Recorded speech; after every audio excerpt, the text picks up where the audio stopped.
Every story begins long before the opening shot, before the dialogue, before the conflict.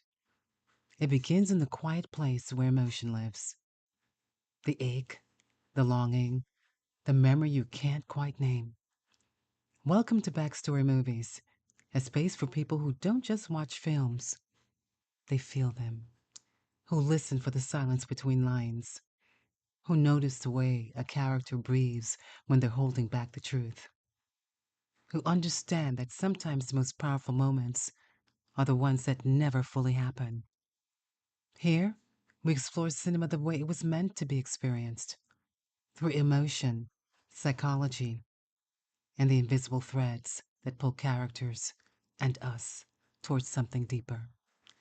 If you've ever walked out of a movie carrying a feeling you just couldn't shake, you're in the right place. This is Backstory Movies, where every frame has a heartbeat and every story has a soul. Hello, everyone. How are you? Glad that you can join me again for another episode of Backstory Psychology. Are you ready for some more insight and some wisdom that will change your life? Well, that's what you're going to get here. I am your host, a creative expression, also known as Annette. I'm glad that you can join me on this journey of what stories mean. Because a movie, a story, means so much. Movies are magical. Movies are magical. They can impress upon your life in ways that no other medium can do. So if you're one who doesn't like to read, oh, I don't know why not. Or you're someone who just doesn't have the time to read, or, this is a way. Well, this is a podcast. But I urge you to check out the movie because the movie goes more into depth. And with this backstory psychology, you'll get some insight before you actually get to see the movie. Well, last week we talked about the movie The Big Short. And I do believe I closed with what does this mean for you? I want to reread that again for you. Your crash moments don't come out of nowhere. They come from things you already sensed but didn't want to face. And once you understand the emotional patterns behind your financial decision making, you can rewrite your entire identity. And I also said the world doesn't just fall apart at once. It's like a volcano slowly erupting inside that you don't even see it until it finally appears. It falls apart quietly because no one wants to take notice. No one wants to become aware. And everyone insists that everything is okay when it's not. But that's your life you're talking about. Do you realize that? That's your life I'm talking about. And your financial life works the same way as your life because they're one and the same. But the moment you choose clarity over comfort, that's what I said. That's the moment you begin a new chapter. That's the moment your story changes. That's the moment that you become aware. Let's go on to the next episode. The dopamine of debt. Why your brain loves spending money you don't have. So how are those interest rates on those credit cards? Those 1,200 credit cards you got? Tell me about it. It's a dopamine fix. That's what it is. That's what debt does when you get further and further and further into the hole of debt. Spending money you don't have? No, that's not good. Check this out. Your brain doesn't want stability. You know what it wants? Stimulation.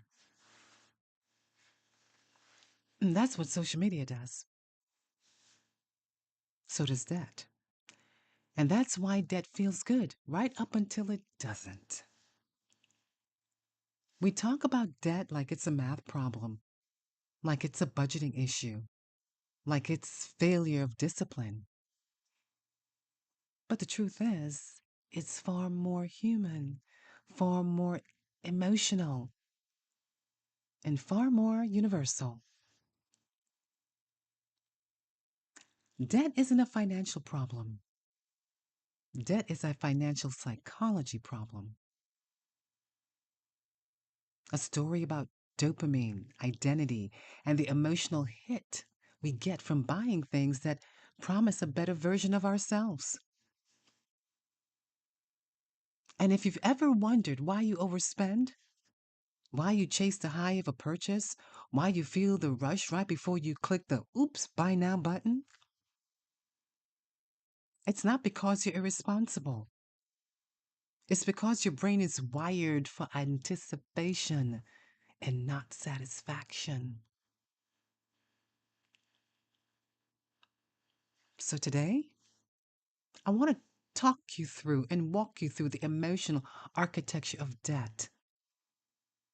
No, not to shame you, but to help you understand the deeper truth behind your money behavior. Because once you understand the psychology of it, you can change the behavior. And once you change the behavior, you can change your financial identity. Debt isn't about money, it's about identity. Debt begins long before the purchase. It begins with a fantasy. The fantasy of the version of you who wears that outfit. The version of you who owns that gadget. The version of you who walks into a room with that bag now. That Dolce & Gabbana bag. That car. That Lexus. That lifestyle. The bling bling. We don't just buy things, we buy identity. And that's the first major truth of financial decision making. And you wonder why you're in debt. Well, you know what's controlling you? It's the identity, not the actual act of it. Your spending habits are emotional habits. Your brain releases dopamine before you buy something, not after. You've already made the purchase. The anticipation is the high. The purchase is the crash. It's like a drug, and it is a drug, because you got to come down eventually to reality. That's why the cart feels better than the delivery. That's why the fantasy feels better than the reality. That's why the idea of a new life feels better than the life you actually have. It's the idea of it. It's not reality.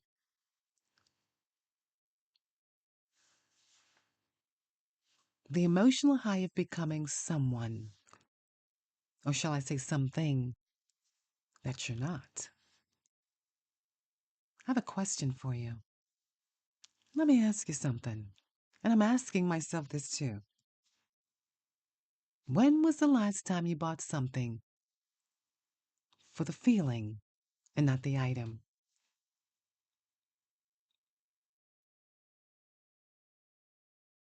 Because that's where the cycle begins. Not when you swipe the card, but when you imagine the version of yourself who will own that thing, whatever that thing is. This is financial self-soothing. This is emotional spending. This is identity-based consumption. And it's not a flaw. Do you know what it is? It's a coping mechanism. It's like we cope with food, we cope with drugs, we try to cope with alcohol from dealing with what? The reality of our lives, of what is. We try to escape. from the reality of what is by using these mechanisms to cope with it. And I'll answer my own question with that question because I no longer purchase things based on that kind of mentality because it's soothing and it was emotional spending. I purchase things because it's meaningful. It satisfies my soul. It makes me feel good about me. I treat myself to things every once in a while. Not every day. I don't purchase things I can't afford. I can go shopping online and do some window shopping in the store. But I have yet to purchase based on that because I did the emotional work on the inside. And if I did that, so can you. Debt as emotional regulation. Inside your mind, the conflict isn't between should I buy this and should I save? It's between relief and restraint. Debt offers relief, temporary relief, but relief nonetheless. The emotional cost? Every swipe of the card buys a moment of peace and a future of pressure. Oh my God, what a trade off. This is the core of financial self sabotage. You're not buying the item, you're buying the feeling of escape. Been there, done that, and maybe you have too. But there's a moment where you know you shouldn't spend. You feel the hesitation, you feel the truth rising in your chest. But the relief starts to set in. The emotional exhale is stronger than the discomfort of waiting. And that's the real trap. Debt isn't the problem, it's a symptom. You gotta treat the root cause. Debt is what happens when you try to regulate your emotions with your wallet. And here are the symptoms: overwhelm, emotional exhaustion, scarcity wiring, identity wounds, financial trauma, nervous system dysregulation. That is not a failure of discipline. That is a failure of emotional safety. And that's where the turning point begins. Not when you stop spending, but when you understand why you spend. Do you understand that? That debt isn't the problem, it's just a symptom. And you must treat the symptom, the root cause, to get rid of the problem. So many people do the opposite. Because when you compound buying with buying, debt with debt on top of debt, you're avoiding. You're avoiding something. The avoidance, the emotional avoidance. But the inevitable is it will fall apart. It will. And it must. For you to see exactly what you've been doing. And it's only you doing it.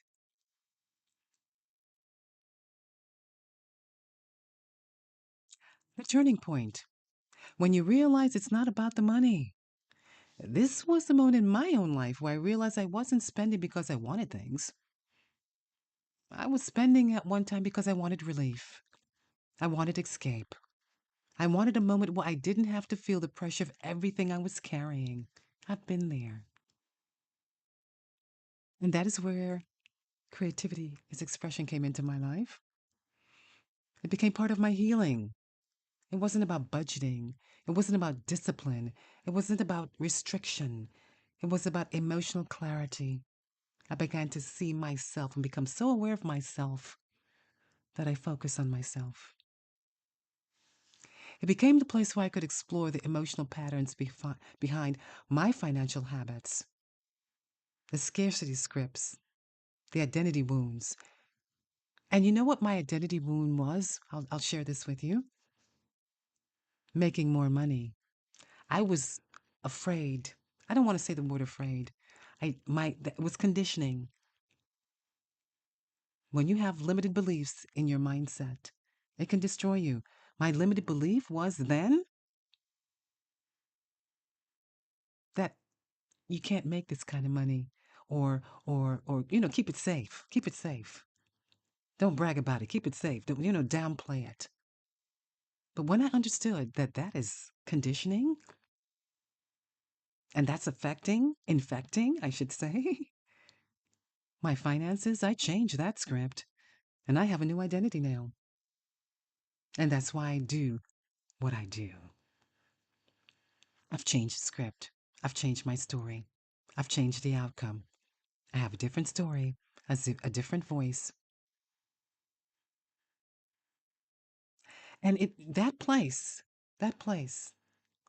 became a place where I could ask myself the questions that I've been avoiding for years. What am I trying to feel? What am I trying to heal? What am I trying to avoid? Who am I trying to become? And the truth was uncomfortable. I wasn't addicted to spending. I was addicted to escape these things I didn't want to face. So there is a psychology beneath the purchase. Now let me ask you something. What part of your financial life feels like it's running on autopilot? Because that's where the emotional truth lives. The truth beneath the story. The underlying. Debt is emotional self-medication. That's all it is. The emotional truth? You're not responsible. You're overwhelmed. The real world truth? You don't fix debt by budgeting. You don't. You fix it by understanding the feelings that are driving it. Budgeting is just a tool. Everybody tells you to get out the budget sheet in your planner, the budgeting tool. That doesn't work because you're still not treating the problem. You're not treating the cause. Awareness is the only transformation. Becoming aware of it.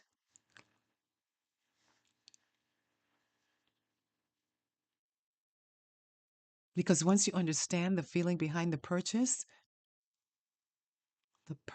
loses its power.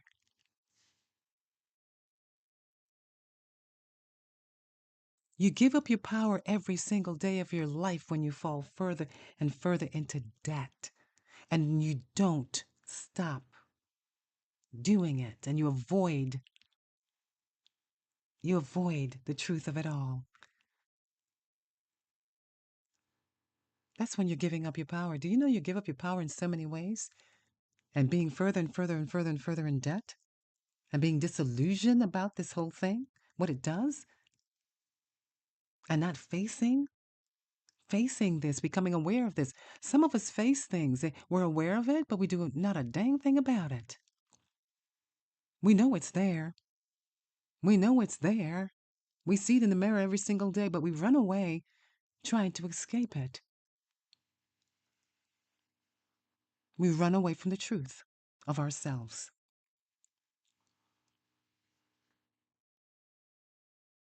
So, awareness is the transformation. So, what this means for you, you're not broken. You're patterned. You're conditioned. Every financial decision is an emotional decision first. And once you understand the emotional architecture behind the choices, you can rebuild your relationship with money from the inside out, not outside in.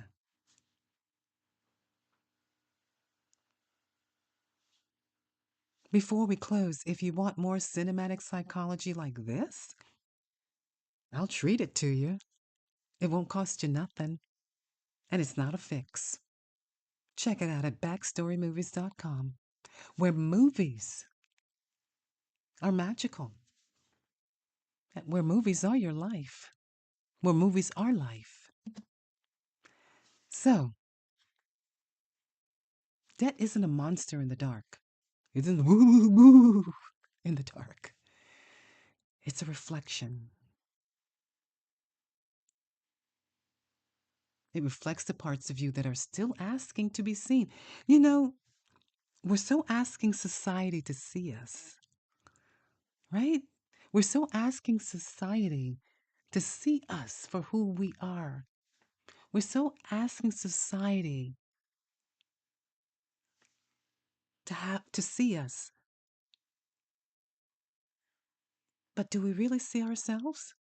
Are you truly seeing you? Because when you're seen by society and the external, I call it, the external world, it doesn't heal you because they just compound the problem. And then they make you need more therapy. Because when others see you and you're not even seeing yourself in the mirror and you're asking to be seen, well, there are parts of you that are asking to be seen. They're the internal parts of you that are asking to be seen. Because that's where the problem is. And once you understand that the inside parts of you are begging to be seen by you, you won't need the external world for validation. You won't need the begging to be seen and playing the victim role like so many people do. Begging to be seen by a world that doesn't even care about you.